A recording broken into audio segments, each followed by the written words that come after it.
যে খবরে নজর রাখবো, মোথাবাড়ি অশান্তি মামলায় ৩১ জনের জামিন।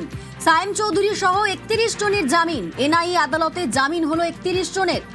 মোথাবাড়ি অশান্তি মামলায় ৩১ জনের জামিন। আমাদের সঙ্গে অমিত রয়েছেন প্রতিনিধি, আরো বিস্তারিত জানাবে অমিত। দেখো, আজ এনআইএ আদালতে মোথাবাড়ি অশান্তির মামলায় ৩১ জন অভিযুক্ত, যাদের মধ্যে সায়েম চৌধুরী, যাকে কিছুদিন আগে গ্রেপ্তার করা হয়েছিল, মোট ৩১ জনের জামিনের জন্য আবেদন করা হয়েছিল। তোমরা জানিয়ে রাখবো, দুদিন আগেই চলতি সপ্তাহে ২৩ জনের বিরুদ্ধে মোথাবাড়ি মামলার যে ১২টি মামলা এনআইএ তদন্ত করে, তার মধ্যে ২টি মামলার ২৩ জনের বিরুদ্ধে চার্জশিট দাখিল করা হয় এনআইএ তরফে। সেই সমস্ত সূত্র ধরেই আজকে অভিযুক্ত পক্ষের আইনজীবীরা আদালতে সওয়াল করেন যে ইতিমধ্যেই এই ২৩ জনের যেমন চার্জশিট হয়ে গিয়েছেন, তারা ৯০ দিনের বেশি সময় ধরে তারা জেল কাস্টাডিতে রয়েছে। নতুন করে কোনো আপডেট মানে ডেভেলপমেন্ট নেই তদন্তের ক্ষেত্রে। যদি তদন্তকারী অফিসাররা চান তারা তদন্ত সহযোগিতা করতে পারবেন, এই মর্মে তারা সওয়াল করেন।